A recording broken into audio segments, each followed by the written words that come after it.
This is VOA News. I'm Joe Ramsey. Israel launched more airstrikes into Gaza on Sunday with bursts of gunfire heard in the distance as video filmed from Israel showed. Israel was expected to launch a ground assault in the Hamas-controlled Gaza Strip after telling Palestinians living in the densely populated territory on Friday to flee south towards a closed border with Egypt. Hamas's leader said Palestinians would remain in our land, even as 1 million Gaza residents were reported to have fled their homes since Israel began its bombardment.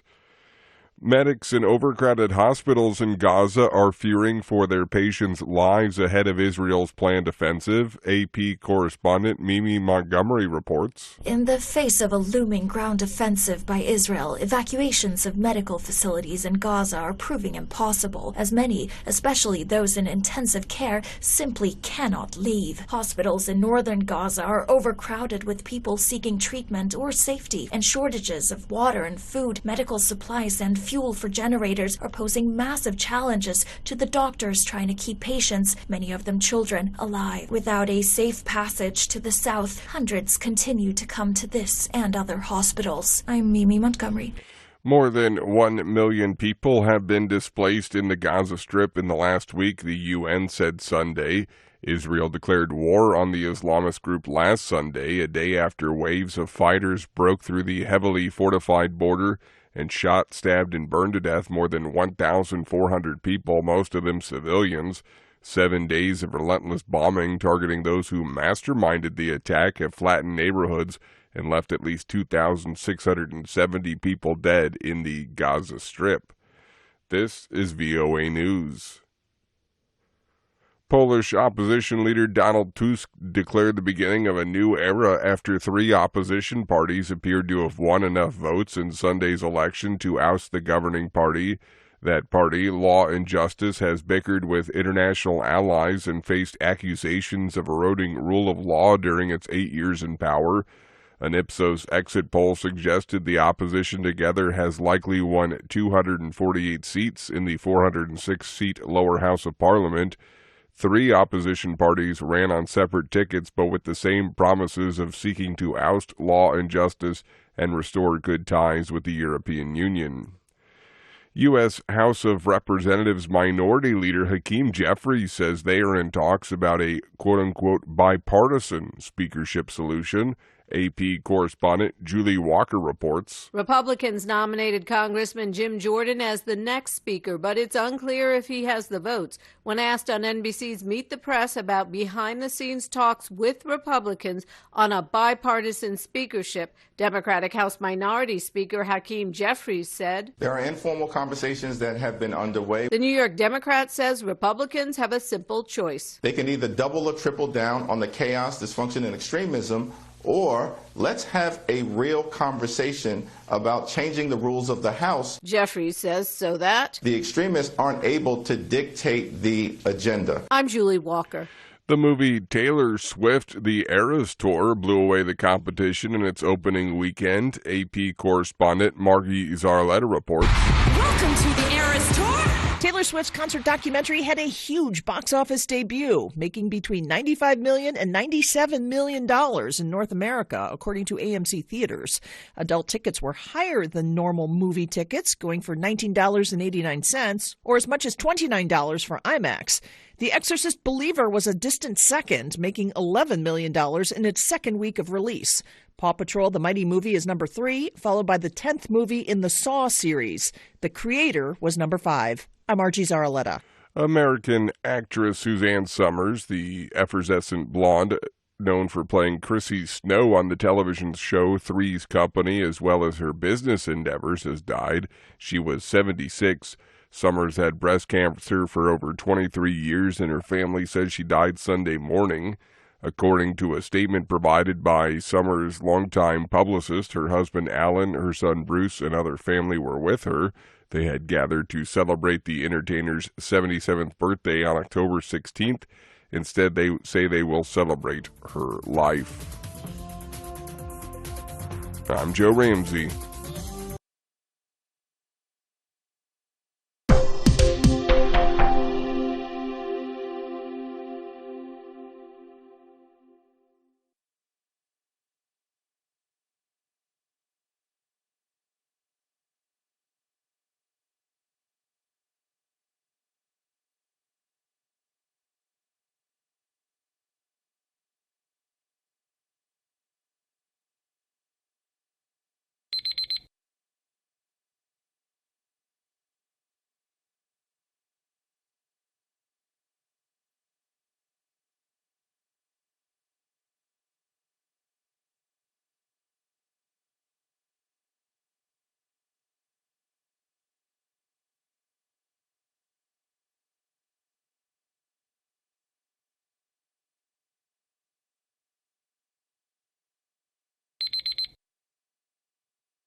Thank you for watching.